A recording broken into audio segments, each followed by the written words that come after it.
You're watching the Dakota Drive on KFYR Plus with sports director Luke Gamble. Sponsored by Trusted Tire and Auto.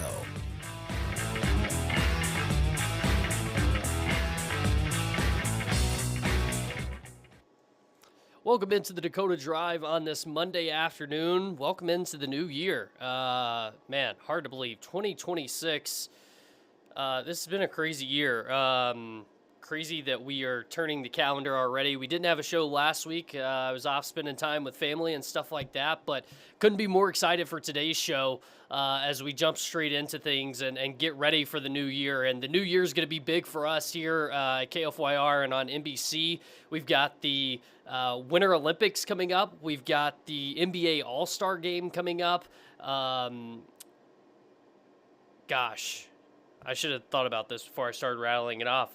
What's the other big thing we have going on? NBA All-Star Game, the Olympics. The Olympics is obviously the big one. Got to be in Italy this year, and it's cool that we have a local connection to the Olympics this year. And I just want to jump straight into it because I'm so excited about it. But Britta Curl-Salemme, Salemme is her married name now, but everyone in Bismarck knows her as Britta Curl, obviously, and in North Dakota. And she got selected to the Olympic roster this past week. I believe that was Friday morning that it came out, and she found out a couple of days prior to that, so she had some time to sit on it and think about it a little bit with her family. In terms of just being able to enjoy the moment after getting the call that she made the Olympic team. But I think it's so cool that we have a personal connection there to the Olympics this year. And I think it's a cool opportunity for North Dakota to be displayed on a national and international stage. We've seen what she's done on the national stage, but she's the first person from North Dakota in 8 years to compete in the Olympics, summer or winter Olympics. The last people to do it were the Lamoureux twins in 2018. And obviously, Britta's got some big shoes to follow in there with the Lamoureux twins. I mean, in 2018, they win the gold medal on this same women's Olympic hockey team. Jocelyn scored a sudden death goal to win the gold medal, and Monique sent it to overtime, I believe, tied the game at the end of regulation to end up going on and win a gold medal. And then the U.S. didn't win a gold medal in 2022. So for those to be the last people to be in the Olympics is pretty cool because those are people that she's looked up to. And we're gonna play an interview. I had a chance to catch up with Britta this morning, and we're gonna play that interview. She's in the midst of her season, her professional women's hockey league season with the Minnesota Frost, and they just got a chance to finish off a long road trip, and now they have a week off until Sunday. Talked a little bit about what the professional scene looks like right now. She gets ready to jump into the Olympics and that kind of thing. So a lot of good stuff that we talked about, but it was really great catching up with her this morning. And then after that, we're going to have her head high school hockey coach, Tim Meyer, come on and talk to us a little bit about his perspective on Britta and just, when he remembers learning about her and what their past has been like, coaching and playing together and that kind of thing. So excited to hear Tim's perspective. And we'll dive into the Century Girls hockey season as well because they've been off to a fantastic start.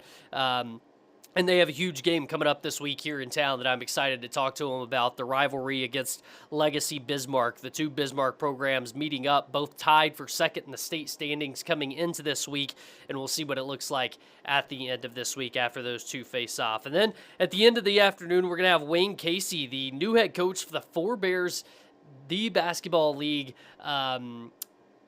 basketball team.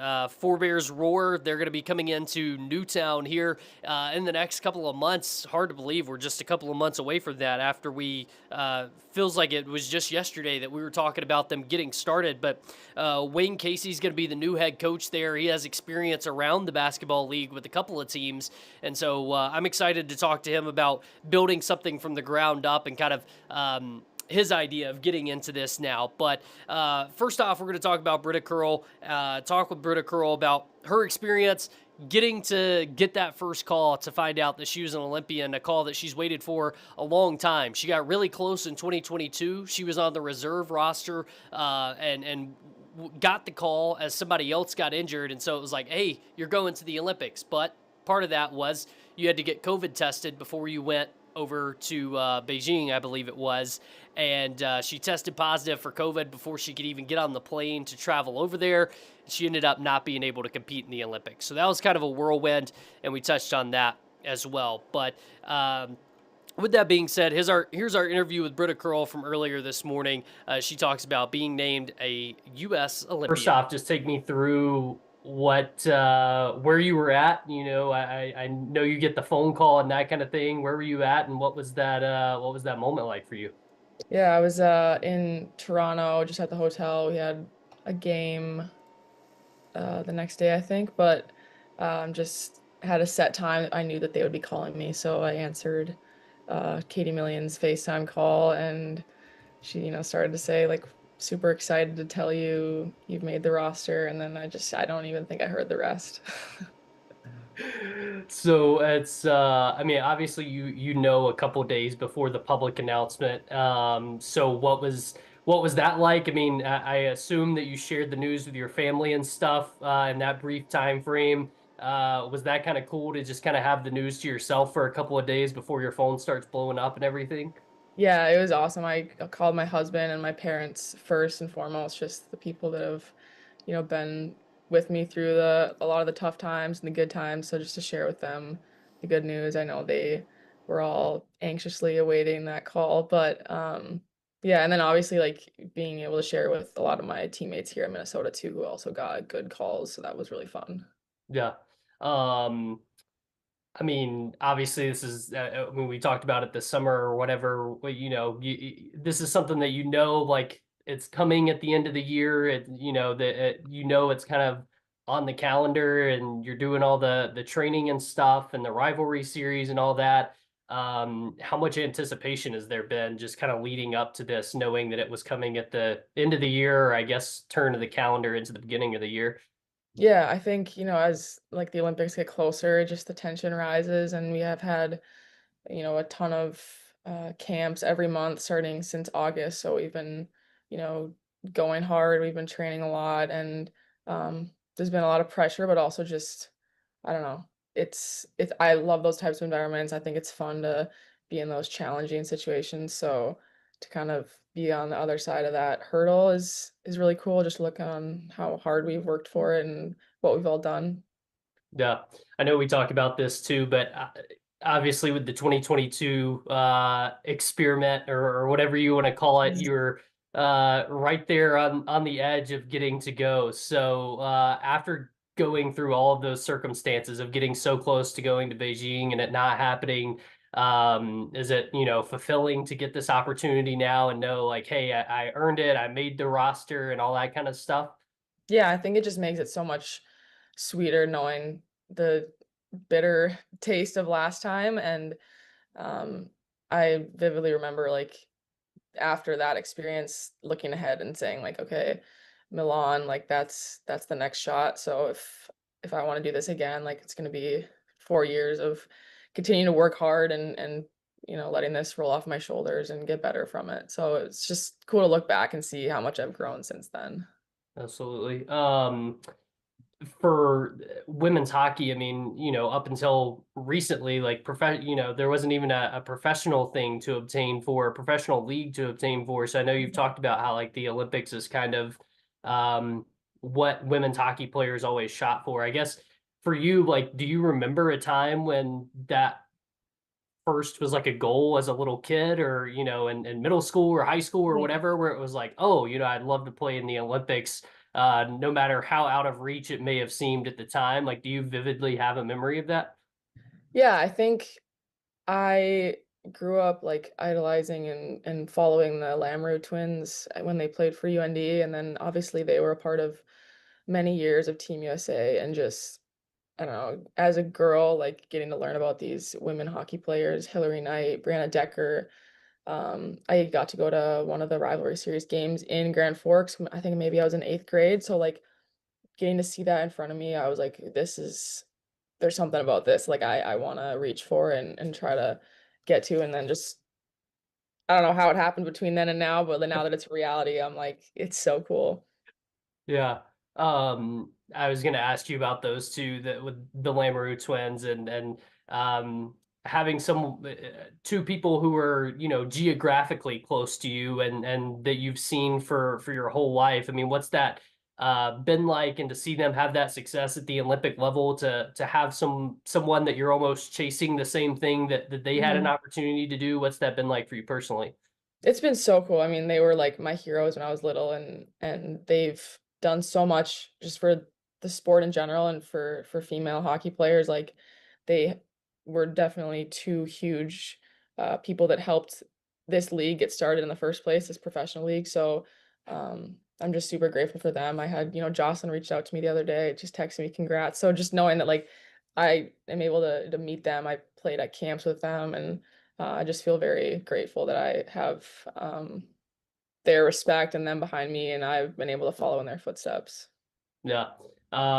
You mentioned having so many players on the Frost that are obviously going. And then I know there's so many, you know, former Badgers players that are going too. So just what is that like for you to know that you've gotten to play with so many high level players and now you get to experience it at another new level? I mean, you know, I was watching the Today Show when Layla was on there the other day and stuff like that. I mean, how cool is that to know that you've gotten to experience that rise with all of these women?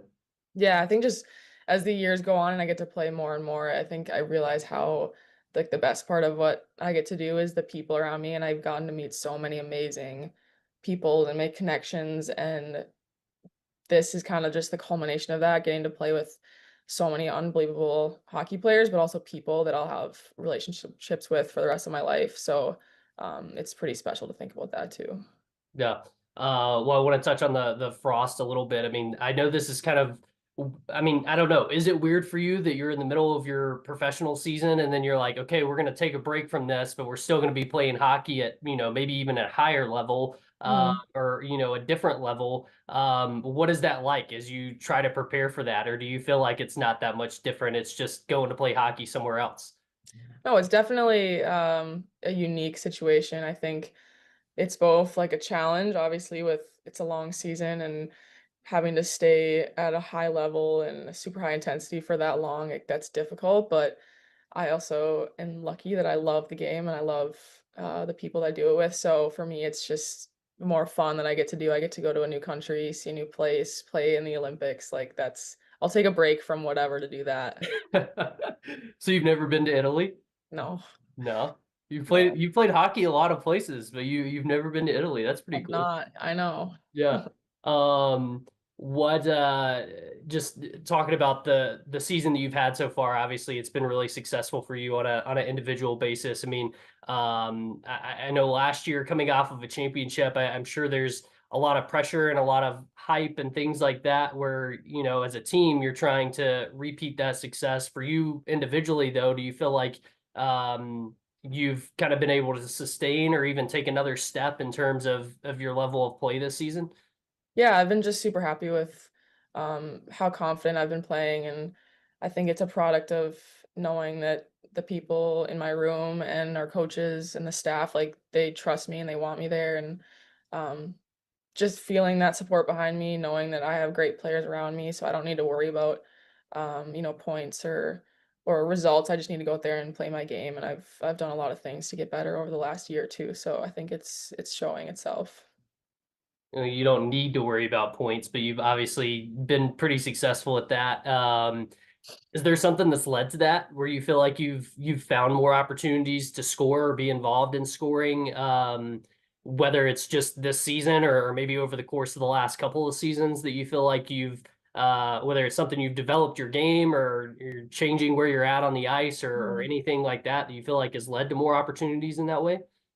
Yeah, I mean, I think just like my style of play, it's going to lead to opportunities. I try to, be involved in the scoring area, get to the net. I'm just that type of player. Like I want to get involved in front of the net, and good things will happen. I think half my points have come off just like pucks bouncing off me or being in corners and, just playing hard nose like forecheck hockey. And sometimes you get lucky and a puck bounces off you and you have Kendall Coyne and Kelly Panic out there with you. Like you're bound to get some points. So it's a little bit of luck, a little bit of hard work, and just being in the right places.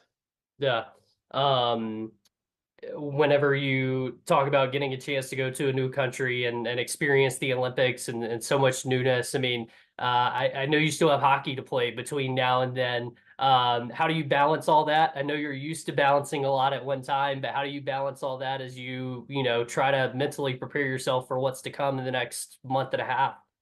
Yeah, I think for me right now, my focus is just kind of the day in front of me. So, I obviously want to do everything I can before the break to, get some points on the board for Minnesota. And I think that'll only help me when I go to Italy, just being in the best mental state I can be and focusing on the present. Because when I get there, then I'll just switch gears. And I mean, it's the same game, right?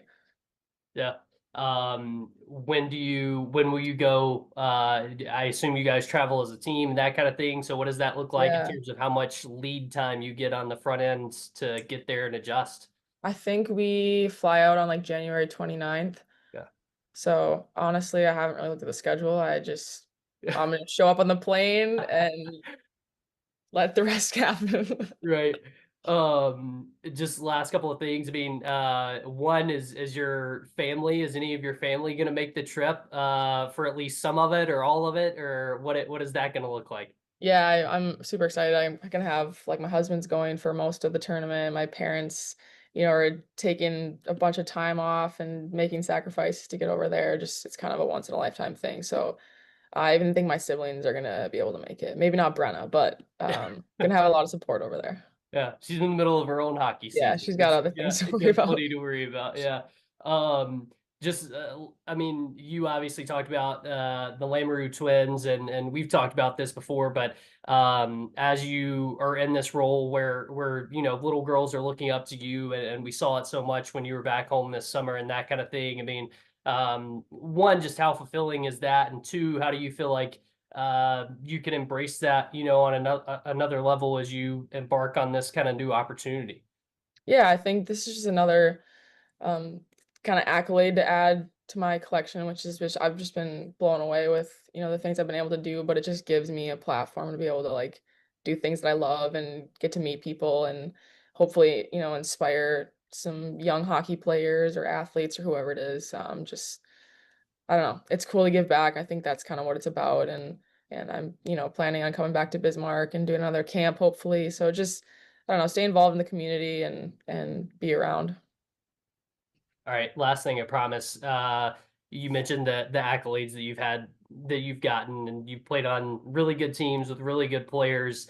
What would it mean to add a gold medal to the state championships and the national championships and the international championships? What would it mean to add maybe the only one that's really missing from the trophy case?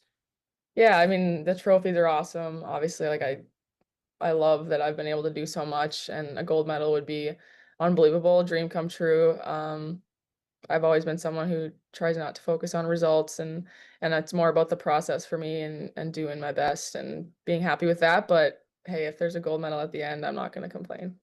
All right. Well, I appreciate it so much. I know you're busy, so I appreciate you taking some time today. Yeah, I appreciate it. All Good right. to Best talk of to you. luck, safe Thanks. travels, and good luck over there. Thanks, Luke. See ya. All right, that was Britta Curl-Salemme as she gets set to represent Bismarck, represent the U.S., represent all of North Dakota in the U.S.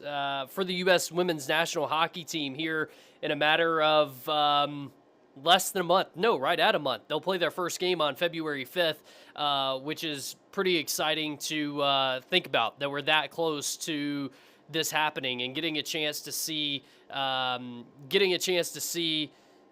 that's come to fruition for her as she's waited so long for that to happen. So nobody better to talk about this with than Britta's former head coach, Tim Meyer. And I think it's pretty cool to see this come kind of full circle from my perspective. But Tim, I'm sure for you that this is really cool as well. I mean, I know that this kind of seems like it's been a long time coming, but when you get the news that this is official, what was kind of your reaction to this? Yeah, obviously very exciting. One of those where, 4 years ago, we were all hoping and praying that we were going to see her in that USA jersey, and a little bit of unfortunate circumstances there, but couldn't be prouder to be able to watch her this year, and getting really excited for February now. Yeah, I know. That's what I was just saying. It's right at a month from today. They'll be playing their first game or already have their first game. So that's crazy to think about. But for you, I want to go back a little bit. So when did you first hear about Britta from a hockey perspective, or did you have a relationship with her family prior to her playing for the Blizzard, or what was the background there? Yeah, I was an assistant coach at Century for the boys team, and so I coached her older brother Byrne, and so All right. obviously knew the Curl family from way back then. And then my last year of being an assistant coach with the boys was Britta's 8th grade year with the Blizzard, and then I became the head coach the following year. And so, obviously knew of Britta, had seen her around the rink a whole bunch, but then to have that opportunity to be able to coach her for 4 years was obviously very special. Yeah. Well, you obviously getting to start out with her still at a relatively young age as she got into the high school level. Was there a point in time where it clicked? Like this girl is kind of on another level in terms of the way she plays hockey, or when was that? Is that something that you recognized right away, or something that kind of took time for you to recognize? No, I think you could see some of the intangibles in her game right away. Just her compete level at practice, just in the first few days of being on the ice together and being able to see the way that she prepared herself and how she compete.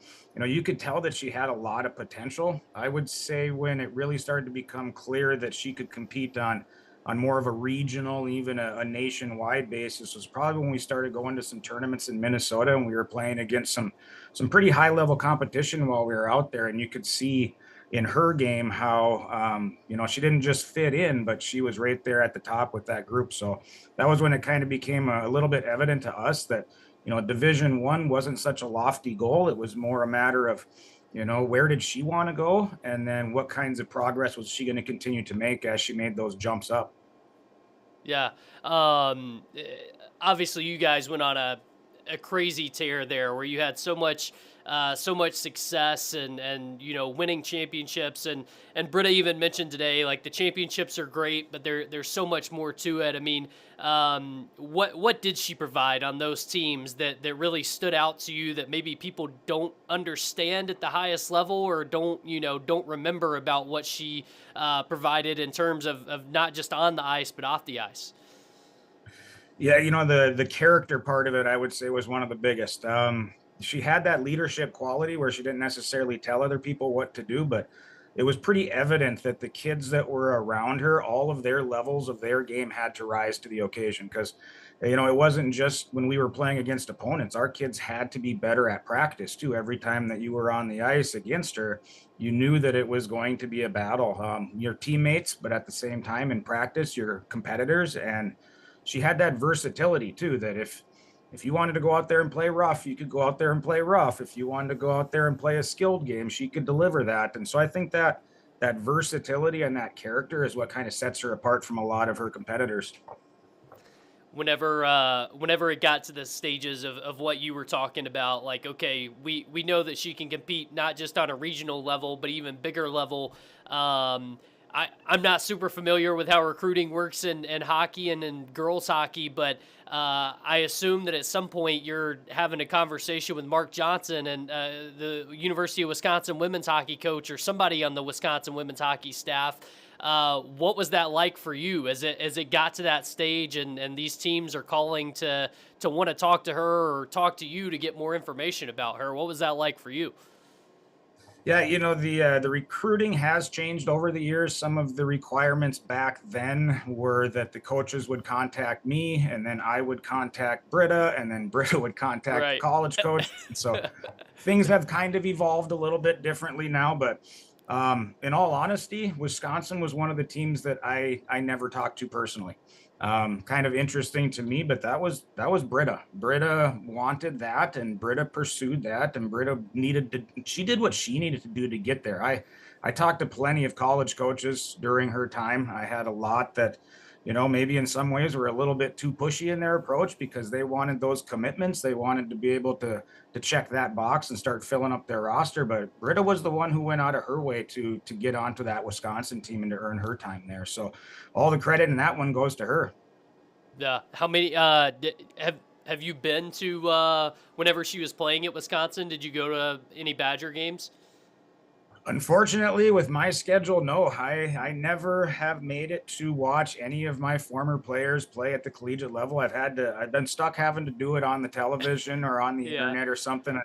It's one of those regrets, but based upon, what I have to do as a coach and then things that I Right. have just going on outside of just century hockey, it's just never worked out. Whenever they were the closest to us and it made sense for me able to go, I already had commitments. And so it is one of those regrets that I do have, but hopeful that one of these times it's going to work out where I can make it down to the cities and make it to one of the PWHL games still. Yeah. Super cool to see that, she's gone from Wisconsin to now the WHL and made a huge impact there too. As you watch on TV and you've watched her play at Wisconsin and now watching her play at the professional level, I asked her a little bit, right now she's at the top of the league in points scored. She's tied at the top of the league in points scored for the season. And so I asked her, what do you feel like you've done to put yourself in a position to be more involved to score points? Or is there something that's changed with your game? From you as a coach's perspective, have you seen her do things differently to put herself in a position to be more involved to score points more often? One of the things that I think that made and continues to make Britta stand out is she plays with so much grit. I kind of equate it and tell our hockey players that, we want to be playing game 7 every single day.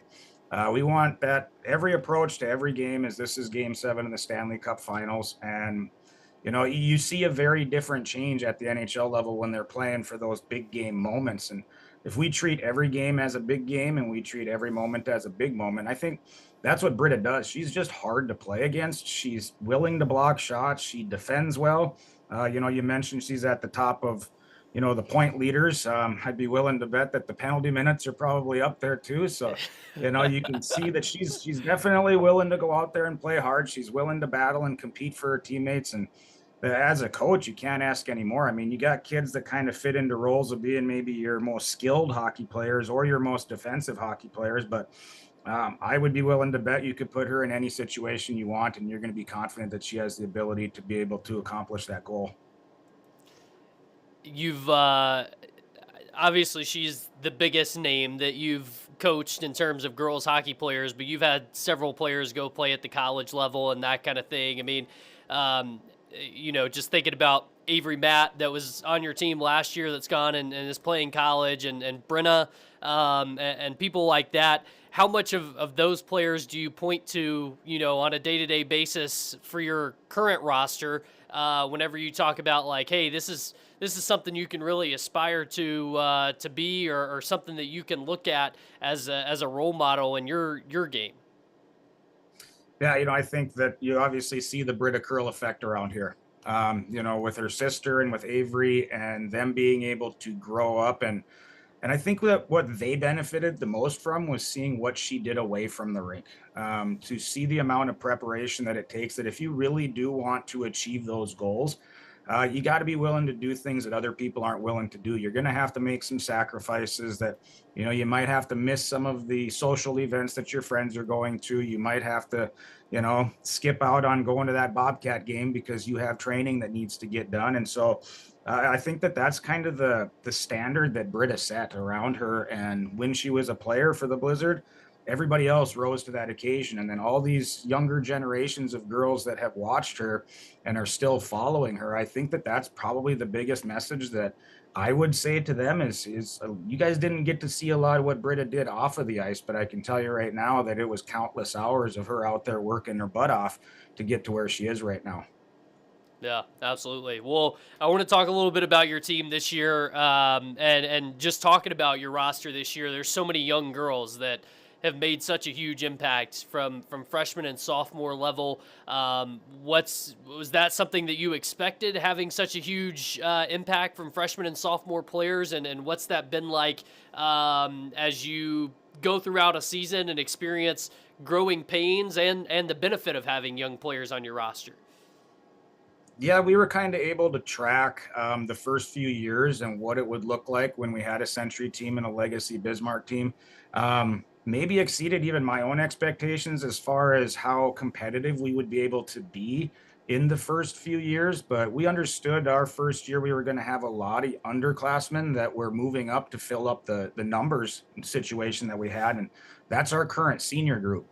And what they might be lacking as far as points and goals and assists is they bring that leadership. They bring that quality of what do we expect in our locker room? What do we expect on our bus trips? And, you couldn't ask more of those girls of accepting and bringing in these freshmen, allowing them to just focus on hockey.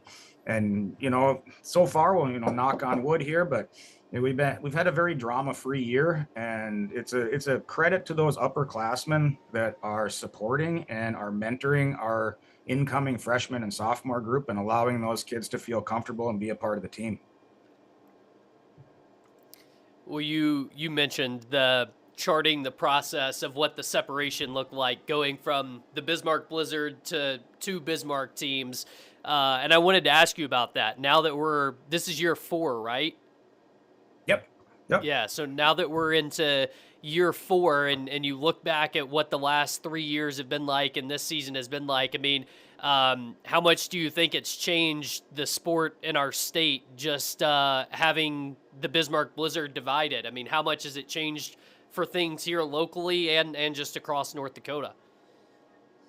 Obviously there was some hesitation in the beginning, and I think most of that was based upon establishing something that would have longevity and making sure that when we did have the split, that those two teams were going to be successful long term, and not necessarily just talking about success as far as wins and losses, but just not losing kids to other programs, not losing too many kids so that the numbers situation would be troubling. And so, I mean, I'm pleasantly surprised with where Bismarck is right now, having two programs. And I think that we're kind of setting a standard for the rest of the state that, we are providing those opportunities for these girls. And ultimately, it's up to the girls to do what they want with those opportunities. But so far, very impressed with where we are as a town. And if you look across the state right now, the parity is pretty crazy. Top to bottom, you're seeing very close, tight games. And looking at the standings, I think that the state tournament is probably going to be one of the most exciting state tournaments that we've ever had in girls hockey. Well, just talking about where the two Bismarck teams are at right now, I mean, you're both tied for second in the standings as you go into this week, and obviously it's going to be a big week because you play them on Thursday. So when you look at what the competition has looked like now that you guys have had a few years of playing against each other, what added effect does it have that you do have a crosstown opponent? I mean, I know you've had Mandan, but that you have another team in town that you can look forward to playing against. Like, hey, we got to circle the Legacy Bismarck game because that's, we know that's going to be a big one. It's going to be a fun atmosphere. And then in a week like this, you find yourself tied in the standings in second place and saying, hey, this means a lot, right now at this point in the season. Yeah, it does. It's one of those where, I have the opportunity to work with a lot of the Legacy Bismarck girls throughout the summer months too. And then a lot of our girls skate and play together throughout the summers. And so it's a lot of fun to know so many more kids in town and then to be able to compete against them a couple of times a year. And so, they obviously last year they had a phenomenal state tournament and came across with the win. The year before that, we fell just one game short. And so I don't think that there was a lot of people around the state that would have expected that. But I think that this crosstown rivalry is a big part of it. It's one of those where even if we're not playing against each other, you can't help but be watching the other team and kind of, using them as a little bit of a measuring stick. And so, there was a lot of apprehension in the beginning about two teams and were we going to be successful? And I think that we've kind of broken the mold on what's possible in girls hockey. And so, excited for Thursday. Obviously, it's going to be an emotional game, but I think the first team that just calms down and realizes we're just playing hockey have some fun. And, that'll be the team that probably comes out, plays a little bit looser, and is able to just settle in. Well, you guys went on a run there where you won 5 or 6 straight, then you lost a couple. You get a win this past week to round it out, and then on the other side, Legacy Bismarck's gone on their win streak of 5 or 6 in a row. So, but just looking at your schedule, you've had a lot of wins that are, in the wins, it's 6, 7, 8 points, right? And then the losses have been 3-1, 3-0, 3-2. Kind of the same story. So how do you make sure you come out on the right end of things on Thursday night? I think that's a patience process.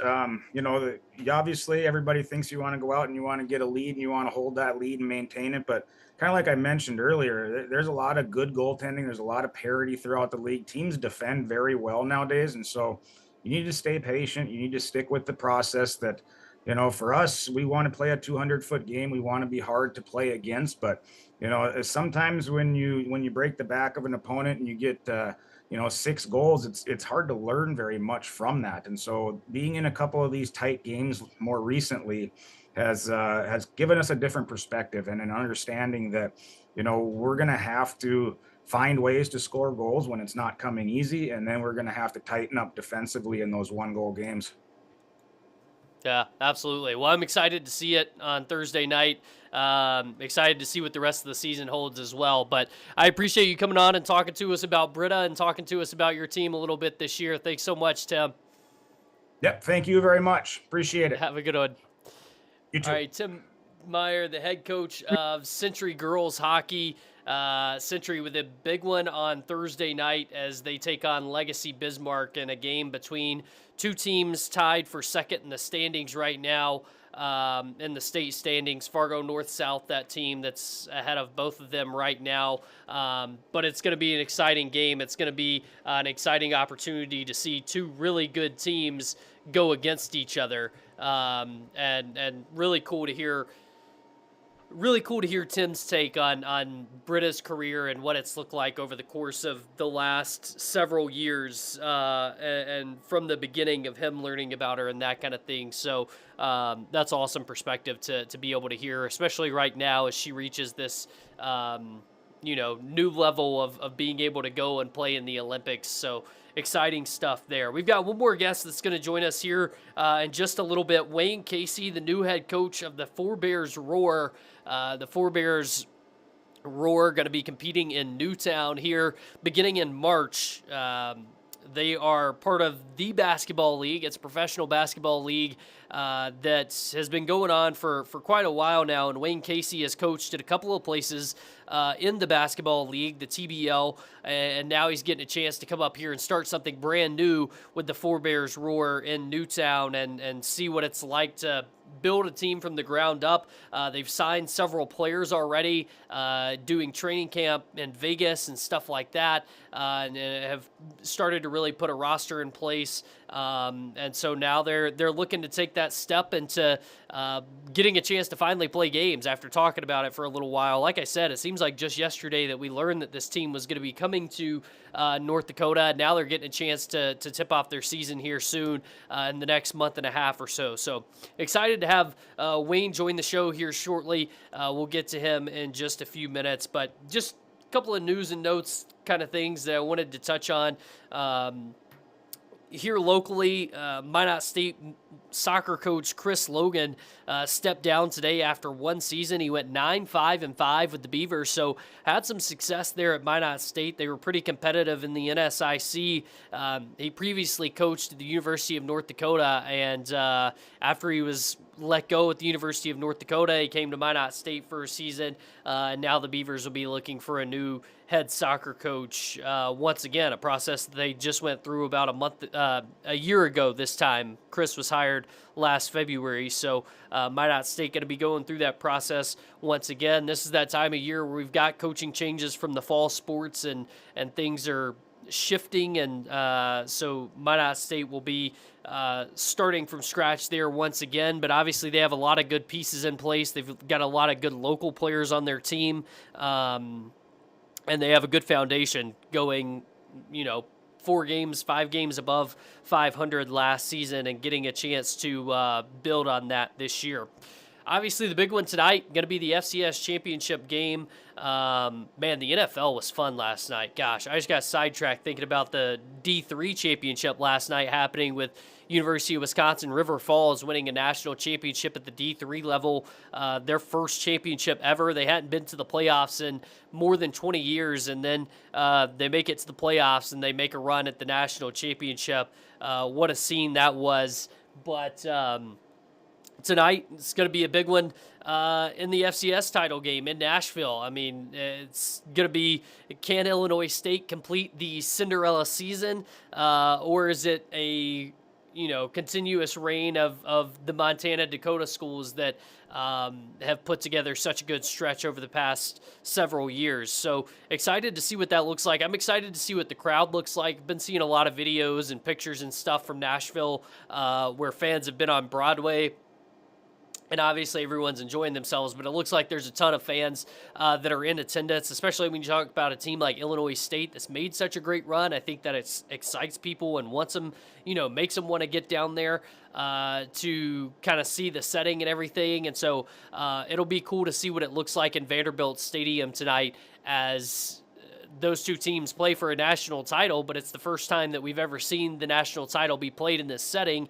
And I think it could be, set the premise for what the future of the FCS national title game looks like in terms of if it's going to, continue to stay there or if it's going to move back to Frisco once the stadium in Frisco gets completed with its renovations. So I think Nashville is the perfect place to have something like this, but obviously Frisco has been great as well, and so now we'll get a chance to see tonight what it looks like after we've talked for over a year about what it was going to look like going down to Nashville. We get a chance to finally see the outcome of it, but the game itself should be electric. I'm pumped to watch that game and see if Illinois State can complete the Cinderella run after knocking off North Dakota State, obviously, in the second rounds in Fargo earlier in the playoffs. And I think the storylines are great there, and I think it's going to be an exciting matchup. Over the course of the weekend, Bo Brungard, the quarterback from Youngstown State,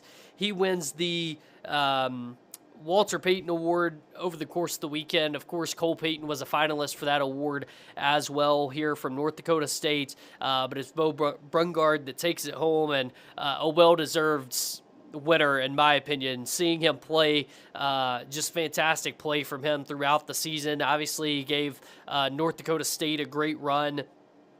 And so, cool to see a guy like that get a chance to put his name on an award like that for his team and for his program. That's really cool for the Youngstown State program and obviously for that award itself and in terms of what it means to everyone around the FCS and the guys that compete in the FCS. But North Dakota State, obviously right now, we're in the midst of the transfer portal. The transfer portal opened on January 2nd. You've got a 2-week window to sign any players that you're going to sign for the year. And so it's a short window where a lot of things are happening. Coaches are recruiting at the high school level, but they're having to worry about the transfer portal at the same time. And you're seeing tons and tons of players. I saw a stat that said 35% of FBS players are in the transfer portal right now. So that's a ton of players. Then you add in the fact that there's FCS players in the transfer portal that are trying to get into the FBS level. And then you've got players in the FBS that are going to end up dropping down and playing at the FCS level. So there's a whole lot of guys looking for new homes, which makes it an incredibly busy time of year. UND and NDSU have both had players hit the portal and decide that they're going to leave. Still not a ton of guys that we know where they're going to go yet, but obviously plenty of time. We're just 3 days into this in terms of when the transfer portal window opened. So still 10 or 11 days until that closes. So plenty of time to find out about that. But also exciting to see the new guys that North Dakota State's going to bring in. On the flip side of things, we were just talking about Vanderbilt. That's where the FCS national title game is going to be. Bo Johnson, the offensive lineman from NDSU announced today that he's transferring down to Vanderbilt. So he's making the jump to the SEC level after being super successful with the Bison. Bo Johnson going to take his talents to not only the Power Four, but to the SEC. And obviously, Vanderbilt's been doing some great things there. So it'll be interesting to see him play at that level. Eli Ozick, the kicker from NDSU, he announced his intentions over the weekend to transfer to the University of Iowa. Again, going to play at the Power 4 level, going to be playing in the Big Ten. And then the edge rusher, Toby Anini from NDSU, transferring to Colorado. And I believe it's his brother is transferring to NDSU. So they're kind of swapping spaces there. And that'll create some interesting storylines, obviously, but it'll be cool to see him get a chance to play.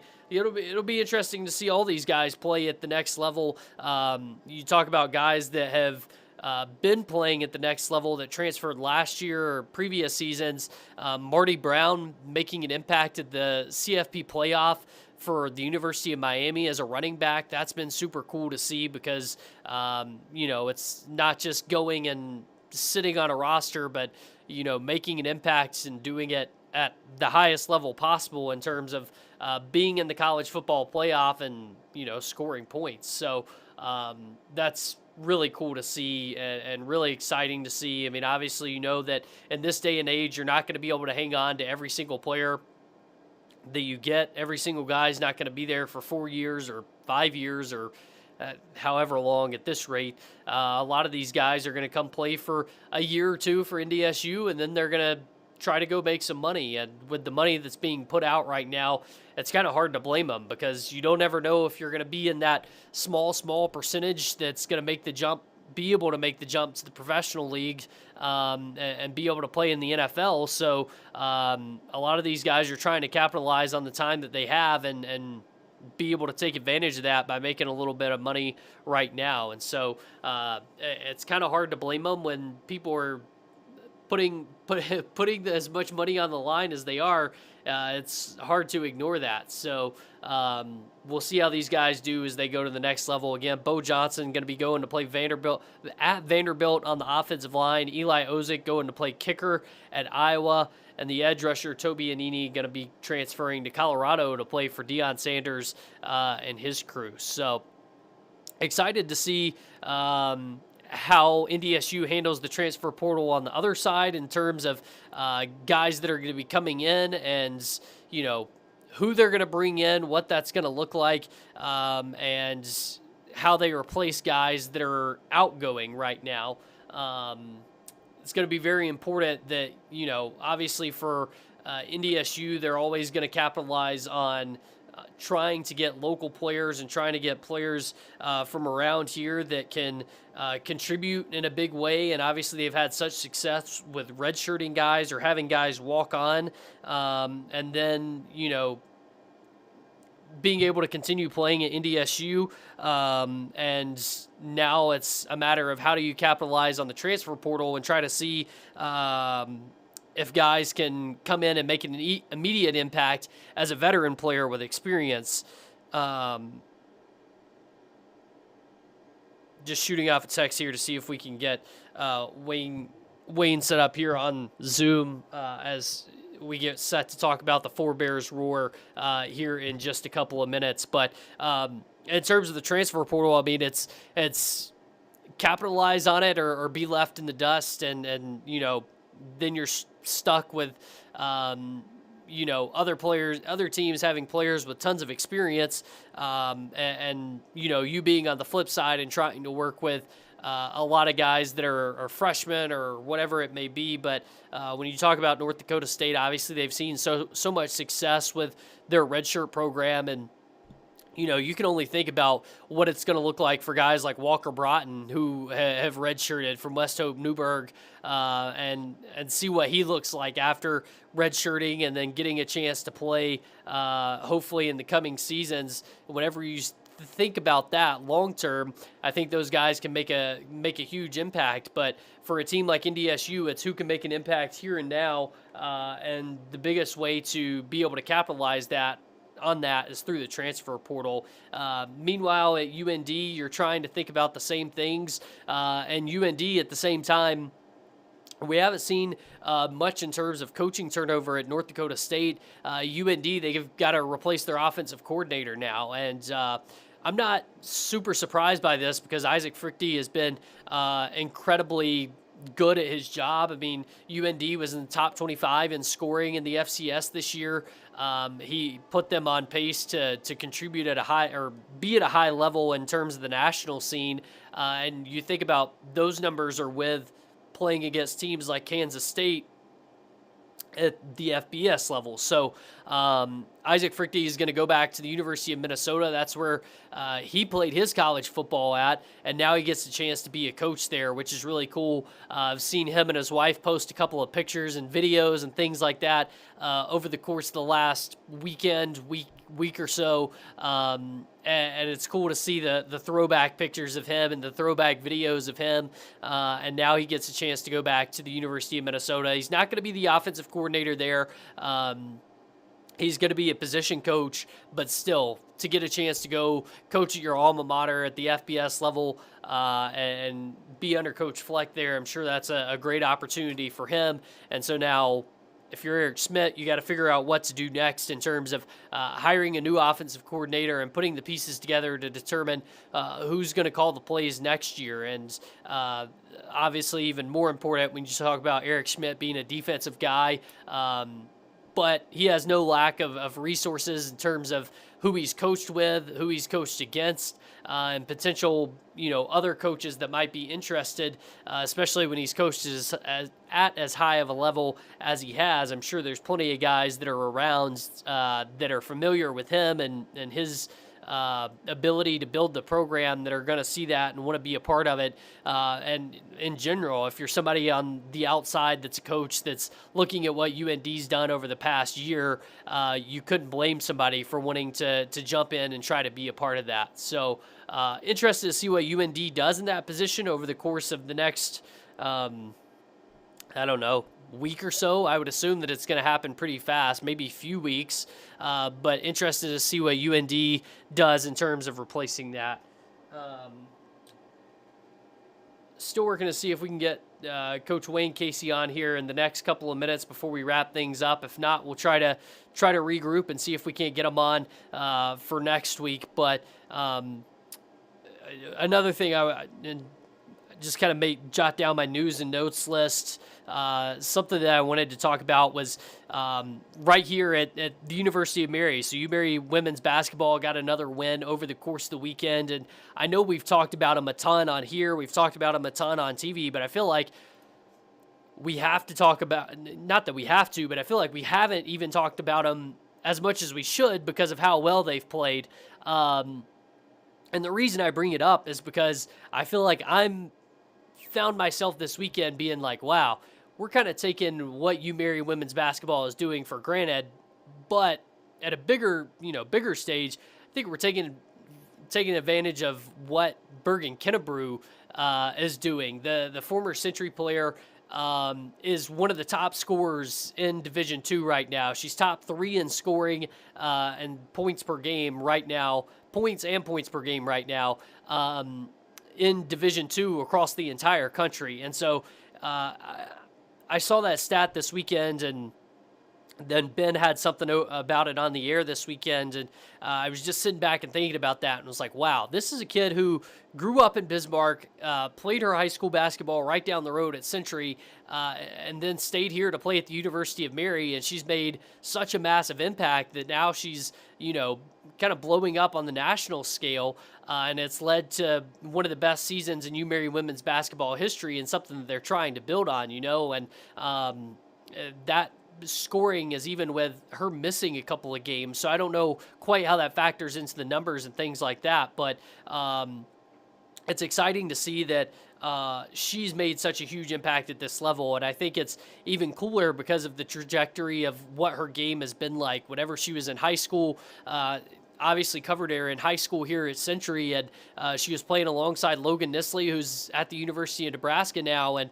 I think you knew that Bergen was really good her junior year, but you didn't really know how good she was because she was playing alongside other players that were so good. And then her senior year, she really exploded, and it was like, wow, she's going to be her own really good basketball player, separate from what Logan Nisley does. And obviously Logan is a fantastic basketball player herself, but I think for a while there, a lot of people maybe didn't understand how good Bergen could be or what she was going to be. And then she went in, she played a little bit there at the University of Mary, and then it was like, okay, we're going to expect you to take the reins, and we need you to take this thing over for us. And so she had a ton of success last year, and even after that, just talking to head coach Rick Newman about it, it was kind of clear that, like, hey, now you've got to take this thing to another level, which is going to be really hard to do because you were so good last season as a sophomore. Now you have to find a way to take the next step on the ladder, and somehow she's found a way to do that in terms of bulk scoring, distributing to her teammates. You know, Rick has said, even on those nights where she's not, you know, scoring 32 points, or this weekend she had 38 against Minot State, I think, which is just insane. You know, even in a night where she's not scoring 38 points, she's still dishing out a ton of assists. Or, you know, in terms of what Bergen has said is like, hey, you know, even if I'm taking something off of the floor where teams are worried about me, then that's going to open up my teammates for success, which has proved to be pivotal in terms of finding wins for the University of Mary women's team. And so it's going to be interesting to see how that continues throughout the season as they get closer and closer to the NSIC tournament. And then hopefully we see the Marauders make a run in the NSIC tournament and get a chance to play in the postseason once again. And I think they have a great chance to do so. They were successful against Minot State this weekend. I believe this coming week they're on the road, if I remember correctly. So they had a stretch there where they were at home for quite a while, and I think they're going to be on the road again this weekend. But Bergen's been a huge part of that. Allison Unland from Mohall has been a huge part of that, having a true center, true inside presence. I mean, they've been so good at developing post players over the past several seasons, and Allison Unland's just kind of continuing that trend with what she's been able to do. 6'3" in the paint, but she's been stepping out and shooting threes and knocking them down. So it's just been fantastic to see what this UMary women's team has been able to do and to see them continue to do it. Speaking of Century Patriot former players, though, Lauren Ware over the course of the weekend hit a huge milestone. She's playing for Texas A&M women's program. She got her 500th career rebound yesterday on Sunday in an SEC game against the University of Georgia. Texas A&M ended up losing that game against a Georgia team that has just one loss on the season. It was Texas A&M's fourth loss on the season, so they've been playing pretty well. Now they turn the page and start getting deeper into conference play, but pretty cool to see Lauren achieve that, especially after, you know, she dealt with injuries in high school, goes to college initially as a two-sport athlete, and then she has, you know, another injury issue. She ends up transferring to A&M, and to see her having success, also doing it at the highest level at A&M as a starter and being one of the leaders on that team, I just think that's super cool to see. So she reaches 500 career rebounds over the course of the weekend, which is a huge accomplishment for her, a former Century Patriot. That's another standout player that's having success in college.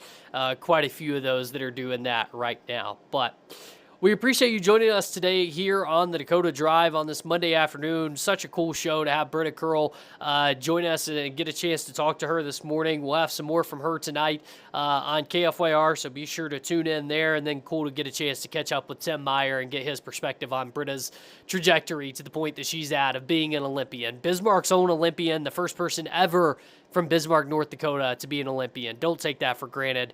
And it's so cool to see a person like Britta get that opportunity and get that chance. Just the 7th North Dakotan ever to be an Olympian. So she is on a very short list that deserves very, very high praise. And I think it's cool that we get a chance to talk to her about that and get a chance to relish in it. February 5th, her team will hit the ice for the very first time in preliminary play, so be sure to be tuned in on NBC throughout the course of the Winter Olympics as Britta represents Bismarck on the world's largest stage in women's hockey. We appreciate you joining us today on the Dakota Drive. We'll see you back here again next week, 2 to 3 p.m. Central, right here on KFYR+. Until then, enjoy the rest of your Monday afternoon and have a great rest of your week.